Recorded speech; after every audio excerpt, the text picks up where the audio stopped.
Côté du Lierse, on note principalement le retour de suspension de Losada. Et du côté de Charleroi, Steven Willems remplace Sadli qui est suspendu. Ederson est dans le 11 de base. Sagli qui est donc sur le banc comme Fauré, puisque Rossini est aligné d'emblée. Rossini à qui le Lierse réussit puisqu'il a marqué contre le Lierse 2 fois la saison dernière, dans les 2 matchs de la saison dernière, et 1 fois cette saison au match aller. Donc Rossini qui a la baraka face au Lierse. Voilà non pas 1 minute de silence pour Gaston Colson qui est décédé cette semaine, mais 1 minute d'applaudissement à la mémoire donc de Gaston Colson qui a été très longtemps un dirigeant de ce club. Voilà, Limbombe récupère ce ballon. Limbombe, petit ballon au-dessus de tout le monde en direction de Bourabia. Traoré qui tente une reprise un peu plus acrobatique et finalement ce ballon mal remis revient chez Swinkels. Attention, le Lierse là met le feu un petit peu dans le rectangle de Charleroi. Et Mandanda.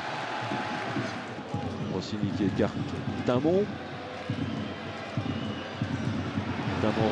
Rossini va essayer de loin, voilà.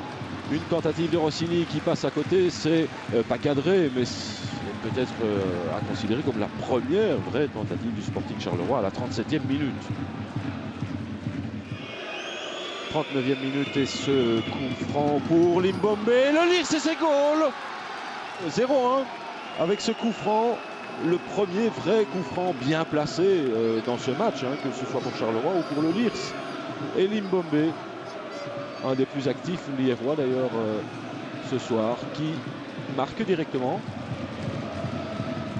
Là, il y avait encore 2 joueurs et une petite feinte avant l'essai direct de Limbombe. Voilà, c'était Gali qui s'écarte, Limbombe qui tire. Et Mandanda qui est pas loin, hein. Il est à un gant de ce ballon. 0-1, 39e minute. Et donc il a fallu le temps et une phase arrêtée pour le Lierse. Kebano avec Rossini qui s'en va dans l'axe. Gilas qui est là aussi.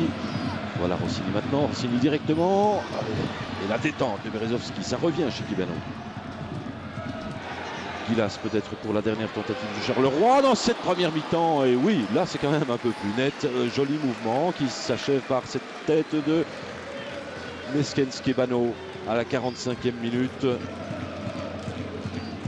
Kebano, le centre en retrait. Attention, Fauré maintenant. C'est jouable. Oui, l'essai de Marc qui passe juste à côté. 50e minute et une deuxième mi-temps qui commence un rien mieux pour Charleroi. 55e minute et un coup franc pour Charleroi. Kebano derrière le ballon. Voilà, c'est donné. Il a glissé en même temps d'ailleurs Kebano.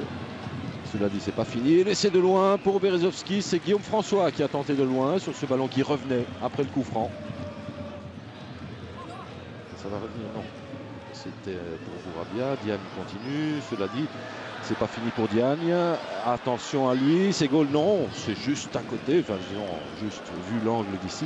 1 mètre, 2 mètres peut-être. 56e minute. Et Diagne, qu'on voit peu dans ce contexte évidemment, qui parvient quand même encore à s'en sortir au milieu de quelques défenseurs. Et Willems.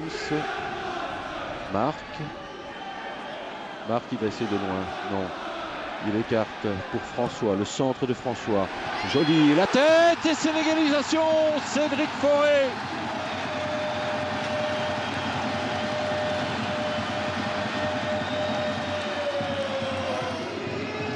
Assiste Guillaume François. Et la tête de Cédric Fauré qui est rentré à la reprise à la place de Rossini. Match justement pour Fauré, le Lierse, ça va bien aussi. 1 partout, 63e. Kebano qui a prolongé à nouveau Gilas. Gilas face à une Messaoudi. Et le centre, à nouveau, c'est François à la tête et l'intervention de Berezovski. Et c'est Fauré, bien entendu. Hein. Alors en possession de balle, c'est le Lierse, mais c'est stérile. Et Charleroi ici, après son but d'égalisation, se montre à nouveau. Et c'est toujours Guillaume François. Et c'est toujours Cédric Fauré. Et Berezovski, cette fois pour intervenir. 68e minute. François. François qui s'en sort favorablement. Il va revenir en direction de Kebano qui a repris Et c'était le 2-1 quasi sans l'intervention de Berezovski à la 90e tout juste. On revoit donc, c'est encore Guillaume François très actif sur son flanc. Kebano qui reprend le ballon comme il vient dans sa course. Et peut-être pas terminé pour le Sporting Charleroi. Berezovski encore, cette fois devant Fauré. Et c'était Lialves qui avait centré. Et voilà tout pour ce match. Un point pour le Sporting, un point pour le Liers. Donc un partout. C'est vrai que le Sporting aurait mérité davantage dans ce match, surtout pour sa deuxième mi-temps. On va parler d'organisation pour les deux équipes d'ailleurs, mais plus d'offensive, un peu plus d'imagination pour le Sporting en deuxième mi-temps. Voilà, cela reste un partout.